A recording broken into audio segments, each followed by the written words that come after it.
Hello po, magandang araw. Nandito na naman po tayo muli sa tahanan ni Kuya Ador. Ayan po, ano? Dati po siyang kagawad, then naging chairman. Dating chairman siya kasi po, nagkaroon siya ng sakit. Ayan. Kaya nandito kami para mag-share ng salita ng Diyos mula sa Poemen. Ang salita ng Diyos sa Poemen, ang Biblia ng mga pastor. Ngayon, atin pong titingnan yung nakalagay dito sa Galacia, yung sulat ni Apostol Pablo. Pero bago tayo tuluyang papalaw yung sa sulat ni Apostol Pablo, tayo muna ay lalapit sa Panginoon sa pamagitan ng isang panalangin. Panginoon Diyos, aming Ama, minsan pa samahan mo po kami ni Kuya Ador upang aming pagbulayan ng iyong salita ayon sa Poemen, ang Biblia ng mga pastor. Salamat po sa ngalan ni Jesus. Amen. Dito po sa unang, ito, yung pambalat ng Galacia. May nakalagay dito, panimula. Nang may pangaral ang magandang balita tungkol kay Jesus at matanggap ito ng mga hentil, lumitaw ang katanungan kung ang isang hentil ba na mananalig kay Kristo ay dapat pang pailalim sa kautusan ni Moises.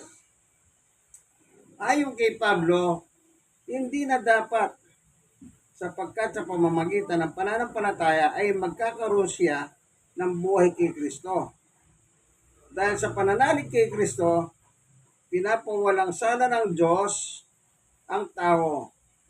Subalit sa mga iglesia sa Galacia, isang lalawigan ng Romano sa Minor Asia o Asia Minor, ay may mga sumasalungot kay Pablo at nagtuturong kailangan pang pasak ng tao ng kautusan ni Moises upang mapawalang sala sa harap ng Diyos. May dalawang konteksto, lumang tipan at bagong tipan. So, sa lumang tipan po talaga, maigpit ang batas.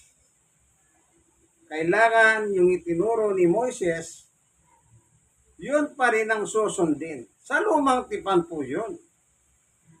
Pero sa bagong tipan, iba na po ang pamamaraan ng Diyos. Hindi na kagaya ng lumang tipan. Ito, meron tayong babasahin. Ayon kay Apostol Pablo, ganito po ang patutuho niya. Anong sabi niya rito?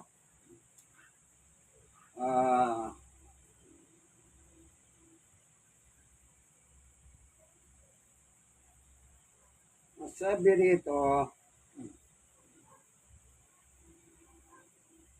ito, sa Gawa 13:38, dapat ninyong malaman, mga kapatid, na sa pamamagitan ni Jesus na ipinangaral sa inyo ang kapatawaran ng kasalanan. Paano mapapatawad ang kasalanan? Ipapangaral si Jesus sa atin, sabi ni Pablo, sa kanyang panahon. Tandaan niyo po, si Pablo po ay namatay noong 46 going to 48 AD. In between, doon po siya namatay. 39. At ang lahat ng sumasampalataya sa kanya kay Jesus ay pinalalaya na sa lahat ng pagkakasala na mula sa mga ito, hindi kayo kayang palayain sa kautusan ni Moises. Si Pablo po isang Hudyo. Isa siyang Pariseo, sakop siya ni Moises. Pero, nang kinasangkapan po siya ng Diyos, iba na po ang pinangangaral ni Pablo. Hindi na mapapalaya sa kasalanan ng tao kung pagsunod lamang sa kautusan ni Moises ang susundin. Sa panahon po natin New Testament time, hindi ko po sinasabing pinawalang alaga yung Old Testament, pero kung pananampalataya lang batayan, ito po ang tama, yung sinabi ni Apostol Pablo. Bakit? Si Pablo po ay apostol ng ating Panginoong Jesucristo. Ngayon, tignan ninyo ang kanyang patutuho. Dito po sa kanyang epistola, po, babasahin lang natin. Magbabasa po tayo para hindi tayo masyadong maguluhan. Mahirap po kasi nung hindi tayo nagbabasa, baka sabihin nyo naman, bakit ganon? Wala namang kang ginagamit. Meron, ito. Ang sabi ni Apostol Pablo, ganito, sa Galacia 1:11, mga kapatid, nais kong malaman ninyo ang magandang balitang ipinangangaral ko, hindi katanang tao. Yan na, yung pinangangaral niya na magandang balita o salita ng Diyos, hindi katanang tao o gawa ng tao. 12. Hindi ko ito tinanggap mula sa tao at hindi rin itinuro sa akin ng sino mang tao. Si Jesucristo mismo ang naghahayag nito sa atin. Mismo nga Panginoong Yesus pala ang nagsalita kay Pablo. Hindi yung kanyang reliyon. Meron pong reliyon si Pablo. Nung Hudyo siya, ano siyang reliyon niya? Pariseo. Yan ang kanyang matagal na sinunod. Kaya sabi ni Pablo, kung pagsunod lang ang pag-uusapan, walang tatalo sa kanya. Tapat po siya sa kanyang reliyon. Pero nung magpahayag si Jesus, nung magkaroon sila ng enkwentro papuntang Damasco, ito na po yung enkwentro. Bakit nasabi niya? Yung pinangangaral niya, hindi katanang tao o hindi man lang sinabi ng sino man tao. Ito po, babasahin ko. Yung enkwentro nila ng ating Panginoong Jesucristo. Dito po sa chapter 26 ng Gawa. Ito po, yung enkwentro nila ni Jesus. Si Jesus po nasa langit, nagsasalita. At nakakausap si Pablo. Si Pablo naman nasa lupa. Papunta siya ng Damasco. Ito. Nang hindi pa siya apostol. Yan ang layunin ng pagpunta ko sa Damasco. Damasco, sa Middle East po yan. Ang binabasa po natin ngayon, Gaba 26, simula sa 12. Taglay ang kapangyarihan at paintulot ng mga punong pari. Meron siyang dalang sulat. At pinapaintulutan siya ng pangkat ng reliyon sa kanyang panahon, mga punong pari. Kasi, nagkatanghalian tapat. Habang kami naglalakbay, nakita ko, Aring Agripa, ang isang nakakasilaw na liwanag mula sa langit. Dito'y maliwanag pa kaysa araw. Totoong nakakasilaw ang liwanag sa paligid namin magkakasama. 14. Kaming lahat ay natumba sa lupa. Si Pablo nasa lupa. Tandaan niyo po. Nasa Damasco. Going to Damasco. Sa lupa. At narinig ko ang isang tinig na nagsasabi sa akin sa wikang Hebreo, Saulo, Saulo, ba't mo ko pinag-uusig? Sinasaktan mo ang iyong sarili sa ginagawa mong iyan. Para mong sinisipa ang matulis na bagay. Kasi, at tinanong ko, sino po kayo, Panginoon? At kanyang sinabi, ako'y si Jesus na iyong pinag-uusig. Si Jesus po nasa langit, nagsasalita. Pero sa dami ng tao noon na natumba sa lupa, sabi ni Pablo marami sila.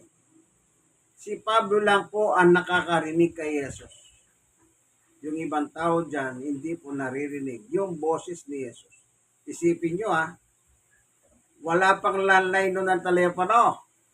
Nagsasalita si Jesus na nag-uusap silang dalawa ni Pablo. Si Pablo nasa lupa. Yung journey to Damascus niya. 16, tumayo ka. Nagpakita ko sa iyo upang italaga ka bilang aking lingkod at magpatuto tungkol sa mga nakita mo ngayon at sa mga ipakikita ko pa sa iyo. Ayan, nag-uusap na po silang dalawa. No?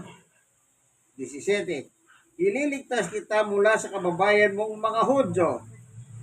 Kasi po, Hudyo si Pablo. Kaya niya sinasabi do sa pabalat ng Galacia, may mga nagsasabi na dapat sumunod sa kautusan ni Moses. Sa lumang tipan po, sa Old Testament, talagang kay Moses po yun. Doon pinagkatagubili ng Diyos ang kautusan kay Moses. Yan. Pero dahil po itinalaga siya ni Jesus si Pablo, iba na ang kanyang paniniwala. Hindi na po yung termino ng lumang tipan, kundi yung sinalita ni Jesus ang kanyang dinadala sa kanyang panahon na. At gayon din sa mga Hentil kung saan kita isusugo. Ayan. Isusugo si Pablo sa mga kahentilan. Alam nyo, sa Biblia po, dalawang klase lang ang tao. Kung hindi ka Hentil, Hudyo ka. Kung hindi ka Hudyo, Hentil ka. Si Pablo itinalaga sa mga Hentil. Yung mga Hudyo po, meron sila Pedro. O naalala niyo sila Pedro, yung 12 apostol, para sa mga Hudyo po sila. Si Pablo naman, itinalaga siyang apostol sa mga Hentil. Kahit na siyang Hudyo, pero sineparate po siya. Sineparate siya.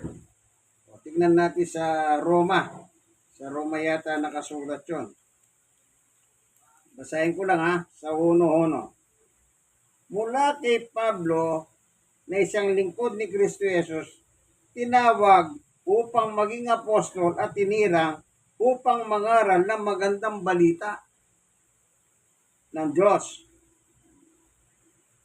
Ang magandang balitang ito, ipinangako niya noong una pa man sa pamamagitan ng mga propeta at sinabi sa mga banal na kasulatan. 3:4 ay tungkol sa kanyang anak, ang Panginoong Yesukristo. Tungkol sa pagiging tao, siya'y pinanganak mula sa lahi ni David. Subalit tungkol sa kanyang pagka-Diyos, pinatunayan ng banal na Espiritu na siya ang anak ng Diyos sa pamamagitan ng isang makapangyarihang gawa, ang kanyang muling pagkabuhay. 5. Sa pamamagitan niya, tinanggap namin. Meron tinanggap si Pablo. Mula sa Diyos ang kaloob na maging apostol alang-alang kay Kristo upang ang mga Hentil ay akay sa pagsunod ng ayos sa pananampalataya. Yan.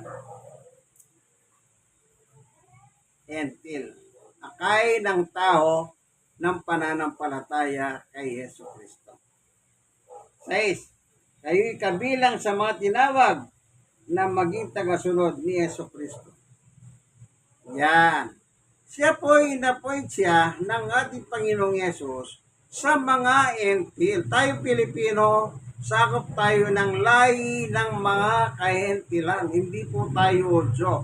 Malayo po ang bansang Pilipinas sa bansang Israel. Doon po yung mga Hudyo. Israelita kung tawagin.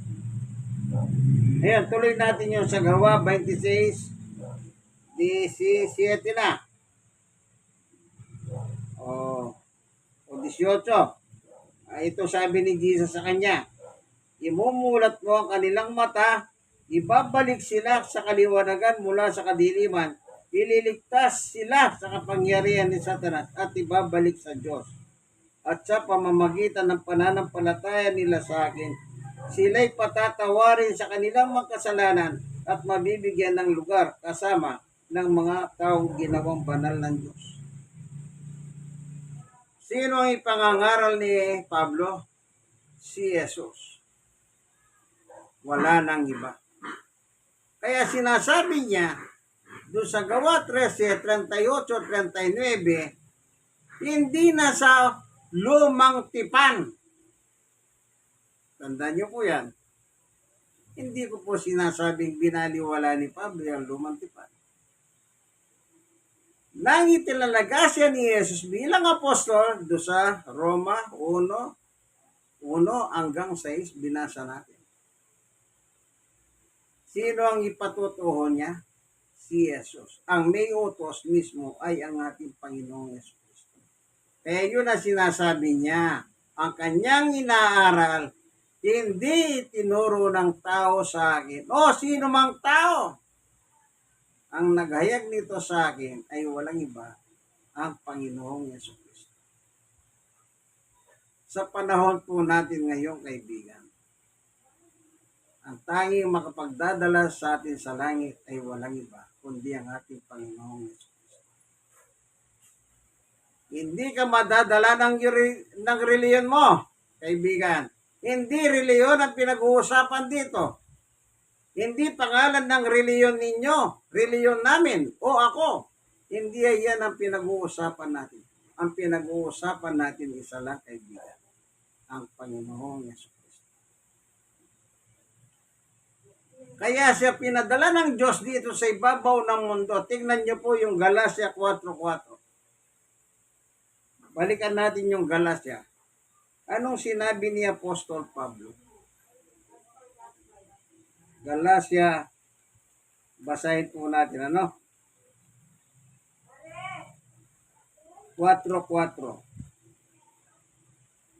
Ngunit nang sumapit ang tamang panahon, isinugo ng Diyos ang kanyang anak na isinilang ng isang babae at namuhay sa ilalim ng kautusan. Yung lumang tipan, ilalim ng kautusan po yun, kautusan ni Moses.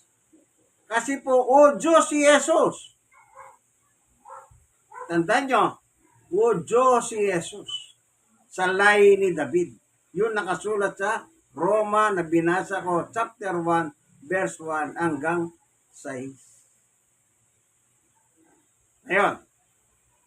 Baka sabihin nyo, bakit kailangan magpunta pa sa hentil? Opo. Yung kapanganakan ni Jesus, meron po nakapaloob doon, kaibigan. Tignan nyo po Sinong nanganak sa kanya? Hudyo rin. Hudya.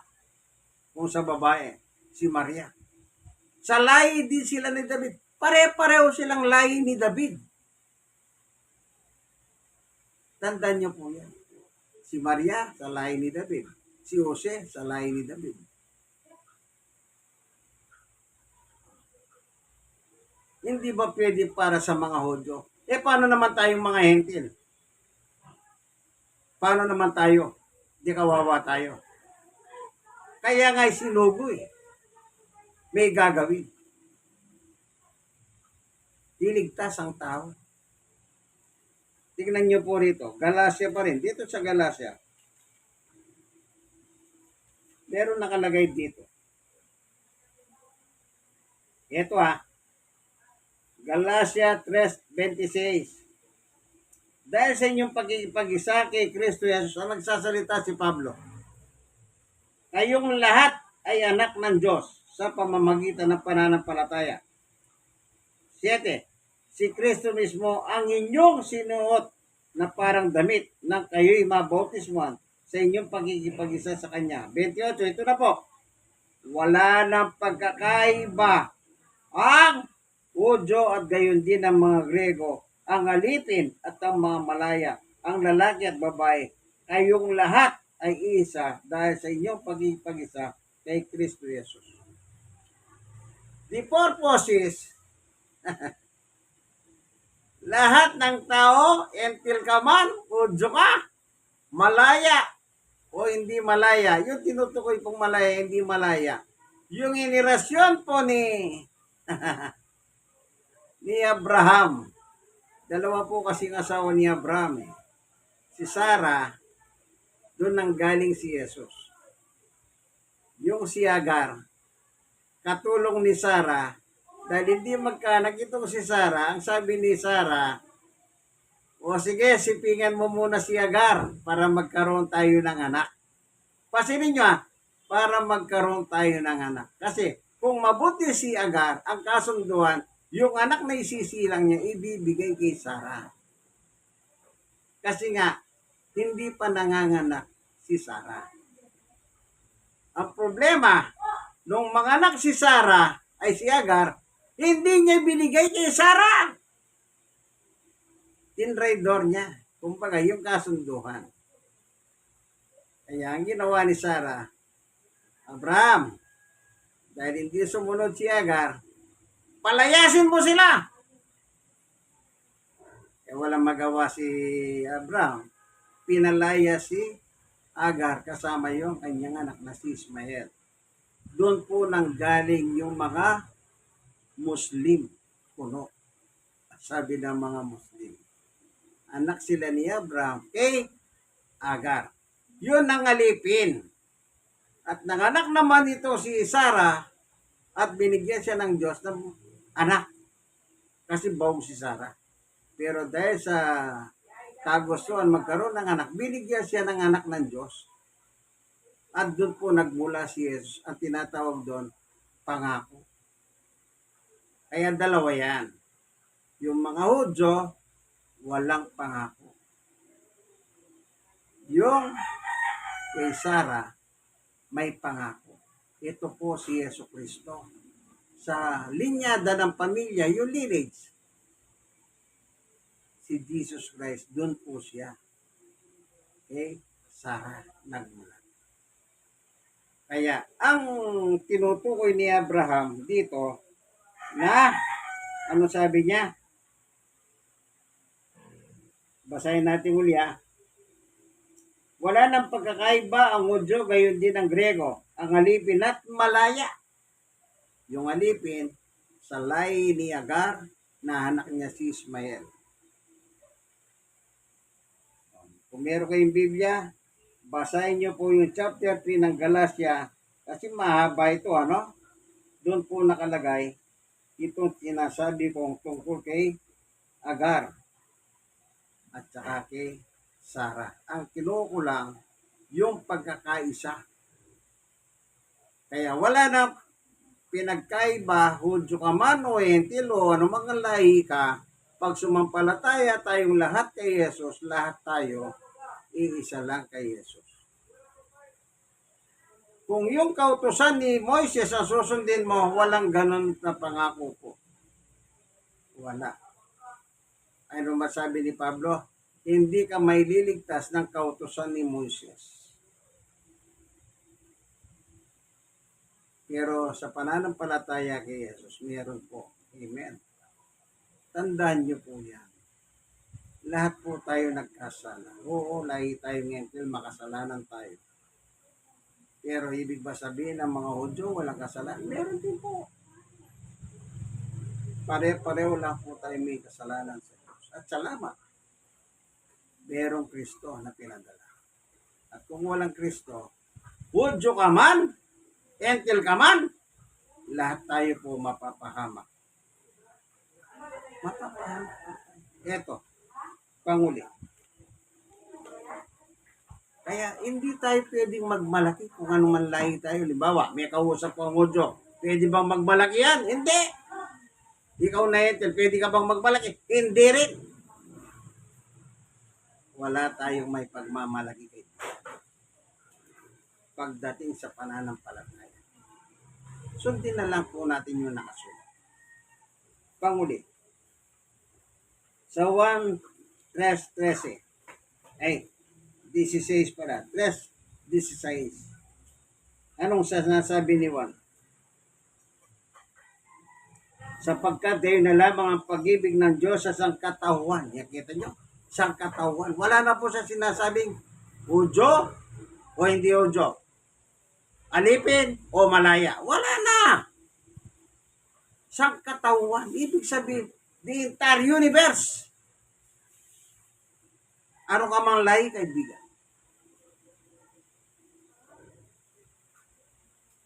sapagkat gayon na lamang ang pag-ibig ng Diyos sa sangkatawan, kaya binigay niya ang kanyang kaisa-isang anak, si Jesus po, upang sino man sumampalataya sa kanya ay hindi mapahamak, kundi magkaroon ng buhay na walang hanggan.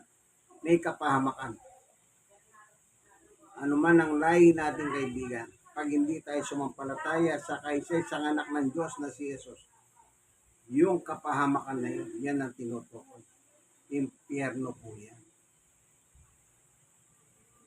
Pero pag sumampalataya tayo, Hudyo man o hindi, Malaya man o alipin,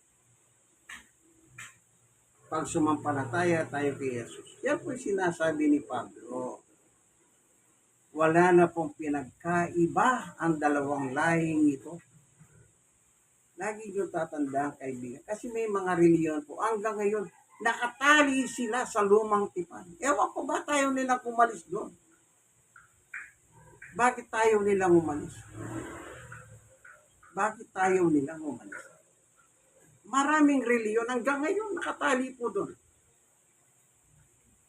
Ewan ko. Samantalang napakaliwanag naman ang sulat ni Pablo. Na yung sulat ni Moses, hindi ka kayang palayain, sabi niya. Sino lang ang pwedeng magpalaya? Ang ating Panginoong Jesucristo. Maliwanag po, pag sumampalataya tayo kay Jesus, ibig sabihin na sumampalataya, tinanggap si Jesus at sumunod sa Kanya. Yun ang pananampalataya, kaibigan. Hindi po pwede sabihin, ay ako naman naniniwala ko kay Jesus. Hindi pwedeng ganun lang yun. Kailangan may pagsunod. Yun ang tamang pananampalataya. Kaya tandaan nyo po, pag hindi pa huli ang lahat, kung hindi pa po kayo, o kung hindi nyo pa tinatanggap si Jesus sa inyong buhay, tanggapin nyo na, kaibigan. Alam nyo, napakaganda po ang sumunod kay Jesus. Ang pagsunod kay Jesus ay kaligtasan ang binibigay ko, kaibigan. Hindi kapahamakan. Maliwanag naman eh. Walang kapahamakan, kundi buhay na walang hanggan. Salamat po, Panginoon Diyos, sa katotohanan na binahagi mo sa amin. Wala na pong pinagkaiba pala ang isang malaya o alipin o Hudyo man o Entil. Lahat kami ay isa, basta kami lahat ay sumampalataya sa iyong anak na si Jesus. Maraming salamat po, Panginoon Diyos, sa ngalan ni Jesus. Kayo po mga nanonood ng video, sana meron po kayong napulot. Hindi ko po invento ito, binagbabasa po tayo ito. Poema ng Bible ang ginagamit ko, makapal. Po, binabasa lang po natin yung epistula ng ating Panginoon. God bless us all. Ito po ang inyong kaibigan muli, Brother Manny Bautista. Siya naman po si Mangador. Diyan dito po tayo sa tahanan niya, sa Barangay 94, Sonic District 1, Tondo, Manila. God bless us all. Bye-bye. Sige, hanggang dito na lamang po. Bye-bye.